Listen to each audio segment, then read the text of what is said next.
जो लक्ष्य हमने बनाया था ऋग्वेद पारायण महायज्ञ का, वो आज हमने क्या कर लिया, पूरा कर लिया। वारियों, देशभक्तों और मां भारती के सपूतों, आज एक संकल्प लेकर के चलना।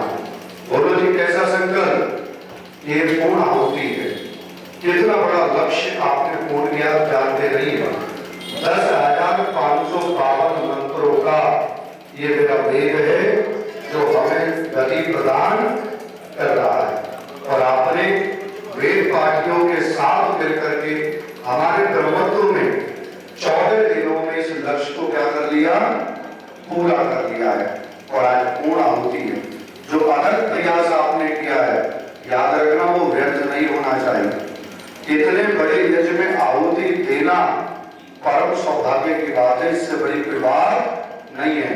तो आप बताओ जी सभी, आज आप दक्षिणा देना चाहते हो नहीं देना चाहते? बोलो जी। तो हाथ खड़ा करके कहो कि हम आचार्य आपको दक्षिणा देंगे। और कैसी दक्षिणा?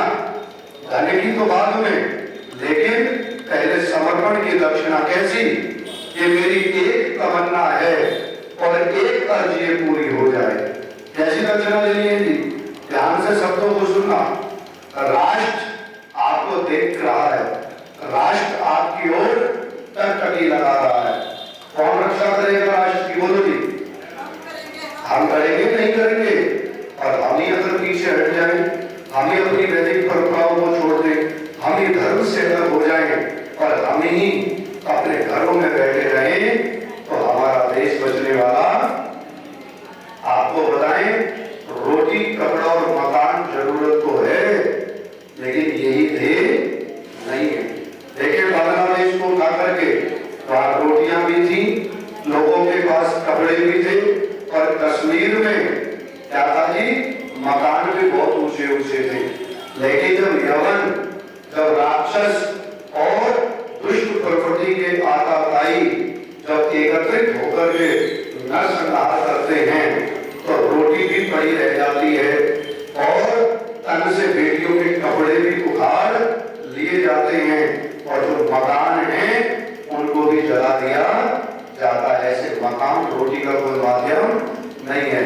तो कभी कहता है कि मेरी एक तमन्ना है और एक अर्ज ये पूरी हो जाए, जब जान मांगे वैदिक धर्म, सबसे पहले सर मेरा बलिदान हो जाए, सबसे पहले सर मेरा बलिदान हो जाए। जिस दिन ये संकल्प लेकर के चलोगे, आर्यों, इस यज्ञ की अग्नि को कभी बुझने नहीं दोगे। ये यज्ञ की अग्नि घर घर जाएगी। मेरा ऋषि दयानंद कहकर के गया था कि आर्यों, इस पावन आर्य समाज को तुम्हें सौंप करके जा रहा हूं। इस बगिया को कौन बचाएगा? मैं बचाऊंगा। आपको बचाना है। और आपने संकल्प लिया था कि हम जब तक जिएंगे अपने यज्ञ, अपने वैदिक धर्म, अपने ओम ध्वज और अपनी वैदिक विचारधाराओं को कभी खंडित नहीं होने देंगे। तो आपसे निवेदन करना चाहता हूं, अंत में 2 पंक्तियों में साथ देना मेरा। इस सार मेरी साधना का शेष ये रहना चाहिए। साधना की थी आपने नहीं? कितने दिन हो गए साधना को? 14 दिन। और आज पूर्ण आहुति है। क्या कहना है?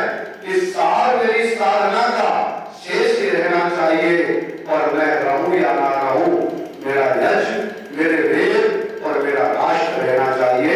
मेरा यज्ञ, मेरे वेद, मेरा धर्म, मेरा राष्ट्र रहना चाहिए। आइए इस भावना से मिलकर के अब हम पूर्ण आहुति करेंगे।